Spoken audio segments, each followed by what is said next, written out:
What is up, Mavs fans? It's your boy Bibbs here, and I'm going to try to have some energy in this. I don't know why I waited so late after the game to record, but the game was kind of a snooze fest anyway, right? And not just because Luka didn't play. It was genuinely just a boring game. There was like no excitement. I don't know what was going on. It was just very, very dry. The Mavs did win, though, so, take the W. We'll head into the All-Star break at 18-16, currently technically in the 8th spot in the West. And, it is what it is. I'll take it for the first half. We're not technically halfway through the season. We're 2 games away from being halfway through the season because of some postponements. But, at this point in the game, 18-16, I really can't complain about too much. It'll be nice to have Luka and KP play 10 straight games together. But, hopefully we get that in the second half. In the meantime, let's get into this game.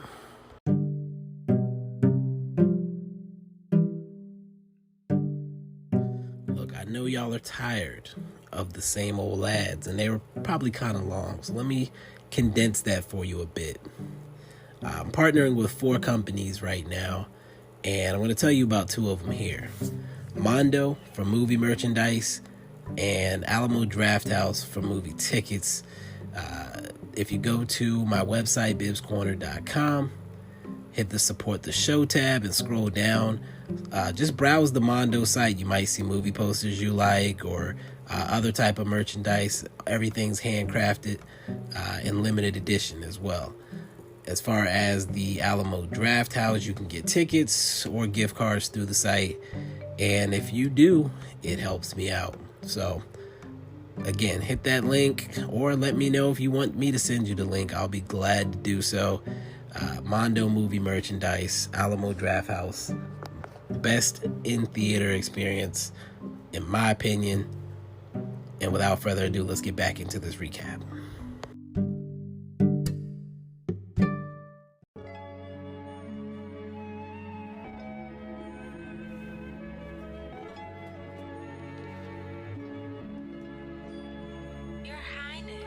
Okay, welcome back yet again to the Bibbs Corner podcast. I'm your host, Mike Bibbins, on Twitter at Bibbs Corner.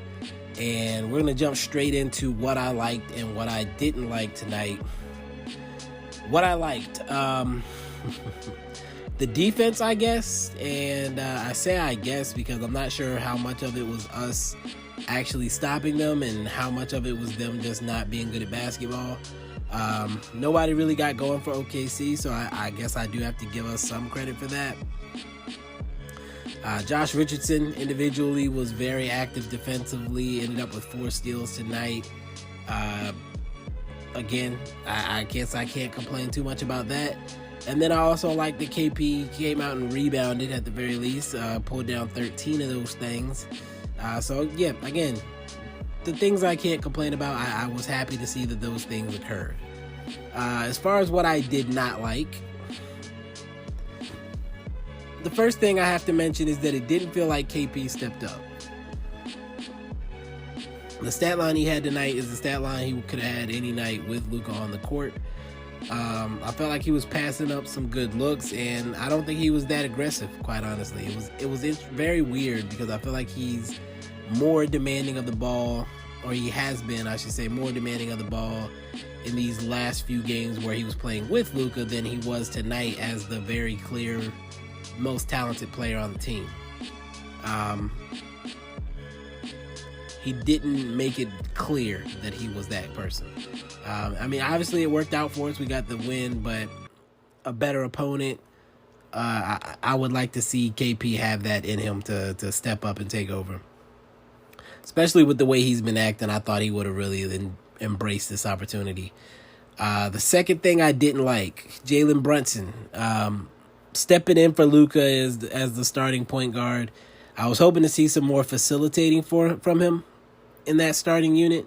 I feel like the fact that he kind of basically played his game, which usually he's coming in as a spark plug off the bench, so we need him to be focused more on getting himself going. But tonight he should have been more focused on getting others involved, and he was not. There was a few plays where he had wide open guys, but took it himself or drove too far in the paint or never even looked at the guy. So that's where he's kind of lacking as a playmaker. Definitely a dangerous scoring guy off the bench, but as far as being a lead guard, he's got to be a better facilitator for others. And then finally, the Mavs finished 8 for 40 from 3. I think at one point we were 1 for 22 or something like that.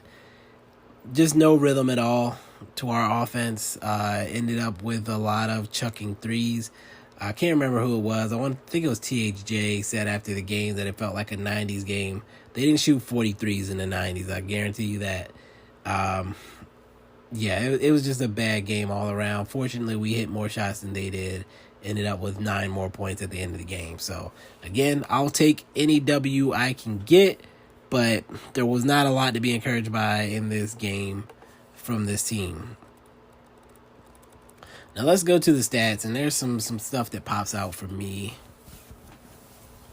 that I'll point out as we go through. So, first thing, Jay Rich led the team in minutes tonight. He played 35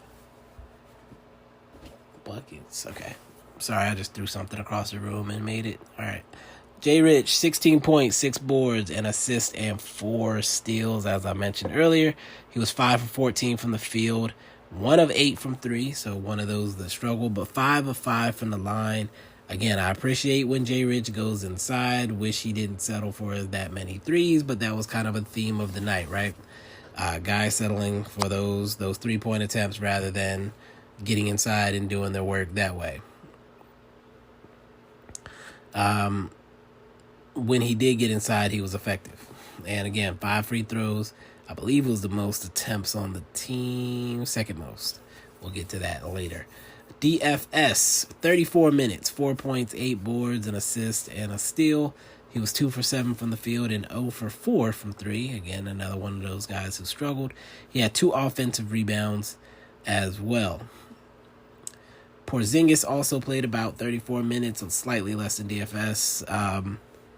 19 points, 13 boards, 7 for 15 from the field, 3 for 6 from 3, and 2 for 4 from the line, with 1 offensive rebound. So, again, KP kind of had a normal game for him, or what should be a normal game for him with Luka out. Maybe a little bit more on the rebounding side, but as far as his shooting and scoring, didn't do anything special. Only 4 free throws means he wasn't getting inside. So, again, KP, I expected more. I'd hoped for more. Jalen Brunson played 33 minutes, 11.6 boards, 4 assists, 2 steals, 5 for 11 from the field, 0 for 4 from 3, and 1 of 1 from the line. A lot of people were expecting Brunson to have a huge game tonight. Tough matchup with Dort and Shai, or Shea, however you pronounce it. Didn't really go well for Brunson. And then finally, Maxey, 8.7 boards, an assist, and 2 blocks.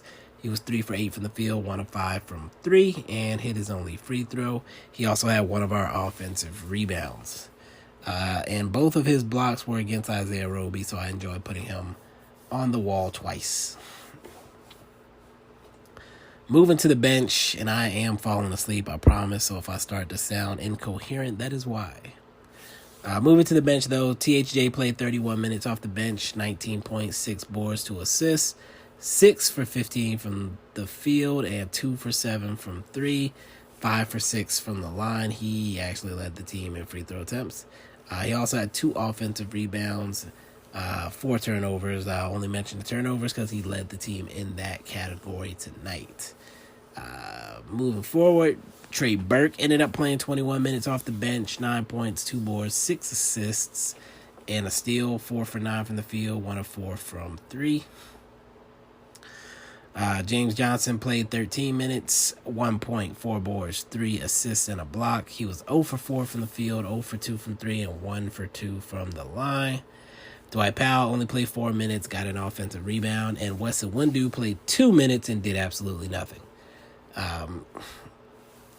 There's something that I noticed in this game that will come up later in our parting thoughts, but first let's get our player of the game out of the way. I did go ahead and give it to Porzingis. He was the only player that shot respectively from 3 for the Mavs tonight, be going 3 for 6, and then he also had that big double-double, 19 and 13. So even though it wasn't as sexy as I wanted it to be, he did do enough to show that he was the best player on the court, even if it was just by a little bit.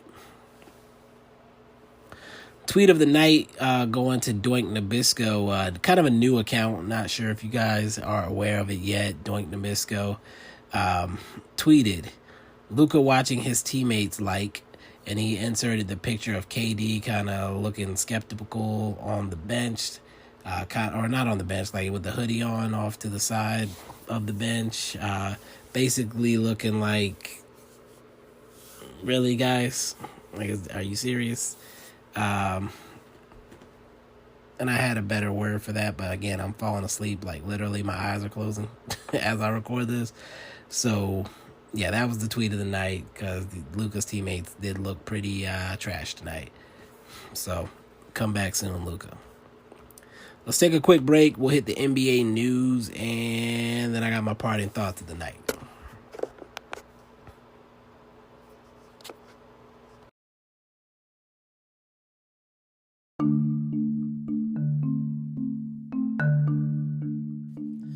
Okay, folks, second plug of the night. If you've cut the cord or you're looking to cut the cord, of actually partner with 2 streaming services as well, Vidgo and Philo. Vidgo offers a comprehensive sports package, and Philo's more focused on the scripted TV networks. If you're interested in maybe taking a look, go again to the support the show tab on the bibscorner.com website. Scroll down until you see those links and give them a look. And while I'm here, I do have merch available on the website right now as well. Right now, just hoodies, masks, and stickers. If you're interested in any other type of merch, anything that you would want to have that has the Bibs Corner logo on it, cups, whatever, let me know. I can make it happen.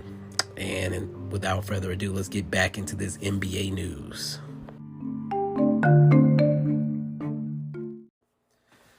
Okay, welcome back. Let's get through this NBA news. So first of all, the NBA is planning to force all the All-Star participants to stay in their hotel rooms from Saturday through the game, which should be fun and interesting. They also named the Rising Stars teams today. However, there will be no game. They just wanted to make sure they recognize the youngsters. The Milwaukee Bucks signed Miles Powell, bucket getter out of Seton Hall. They ended up waiving Jalen Adams, who's been kind of bouncing around the G League for a little while. So we'll see if Powell sticks for the Bucks as they try to figure out some depth there. 7 players currently out with COVID, mostly guys on the Raptors. Remember, they also had 5 coaches out, so the whole team just kind of going through it right now. Highly coveted prospect Imani Bates is expected to go the G League route, which is huge for the NBA.